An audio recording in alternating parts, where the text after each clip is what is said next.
The last time I saw him, he said this, "You'll understand when it's too late." At the time, I thought it was just another one of his cryptic remarks, the kind he'd toss out to keep me guessing, to keep me hooked.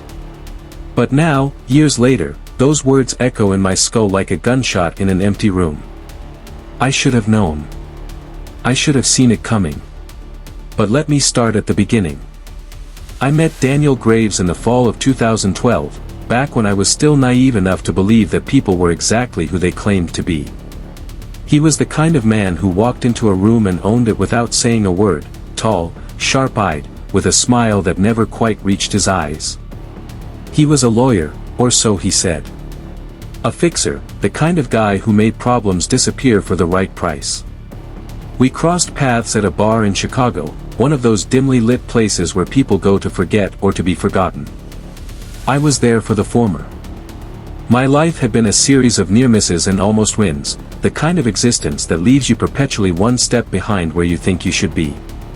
A failed journalism career, a divorce that left me hollowed out, and a mounting pile of debts I couldn't outrun. That night, I was drinking bourbon neat, trying to drown the voice in my head that kept whispering, "This is as good as it gets." He slid into the seat beside me like he belonged there.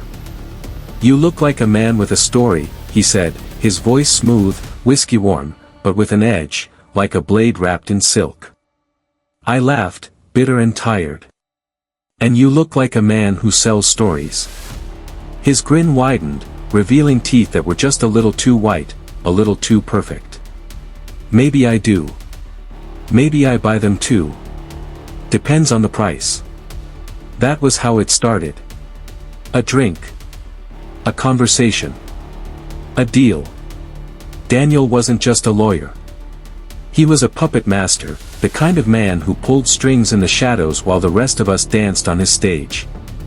He had clients in high places, politicians, CEOs, even a few names you'd recognize from the news. And for a while, I was one of them. He offered me a job, information retrieval. A fancy term for digging up dirt, for finding the secrets people buried deep. It was dangerous work, but the money was good. Too good. "You've got a knack for seeing what others miss," he told me once, swirling a glass of bourbon between his fingers. "That's a rare thing. A valuable thing." I should have asked what he really meant. The first assignment was simple: tail a corporate exec suspected of embezzling from his own company. I followed him for 3 days, snapping photos, logging his movements. It was easy. Too easy. When I handed the file to Daniel, he barely glanced at it before sliding an envelope across the table. $5,000 in cash. "Good work," he said. "Now let's see how you handle something with teeth." The next job was Messier. A state senator with a penchant for young interns. I wasn't just gathering dirt now, I was planting it. Setting up encounters, nudging the pieces into place. The senator never saw me coming. By the time he realized he was being played, it was too late. His career was over, and Daniel's client, a rival politician, was already drafting his victory speech. I told myself I was just a spectator. A neutral party. But the truth was, I was complicit. And Daniel knew it. The first time I realized something was wrong was in 2015. I was tailing a senator's aide, gathering intel for a client who wanted leverage. Standard stuff. But then I saw Daniel meeting with the same aide in a parking garage. No handshake. No paperwork. Just a quiet exchange of words before they parted ways. When I confronted him, he just smirked. "You're sharp. I like that. But some questions are better left unasked." That was the first time I felt it, the shift. The realization that I wasn't just working for Daniel. I was being used by him. I started digging. Not for him, but on him. What I found was a maze of shell companies, offshore accounts, and a trail of bodies, figurative and literal, that led straight to the kind of people who didn't just play the game. They owned it. And Daniel? He was their gatekeeper. By 2017, I was in too deep. The jobs got darker. The secrets got heavier. And Daniel? He was always one step ahead, always watching. Then came the night I found the files. I wasn't supposed to be in his office that late, but I needed answers. What I found was a folder with my name on it. Photos. Bank records. Even a police report from a hit-and-run I'd been involved in years ago, one that had been mysteriously swept under the rug. That's when I understood. Daniel hadn't just hired me. He'd owned me from the start.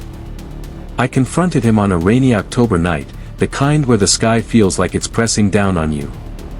He was calm, as always, leaning against his car like we were just catching up. "You played me," I said, my voice shaking. He tilted his head, amused. "No. I gave you a choice. You just didn't realize what you were choosing." I wanted to hit him. To scream. To demand answers. But all I could do was stand there, fists clenched, as he turned to leave. Then he paused, looked back, and said the words that would haunt me forever. "You'll understand when it's too late." 3 days later, Daniel Graves was dead. The police called it a suicide.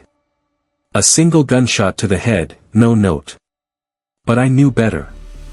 Because the night before he died, I got a call from an unknown number. A single sentence, "He knew they were coming." And then silence. The last time I saw him, he warned me.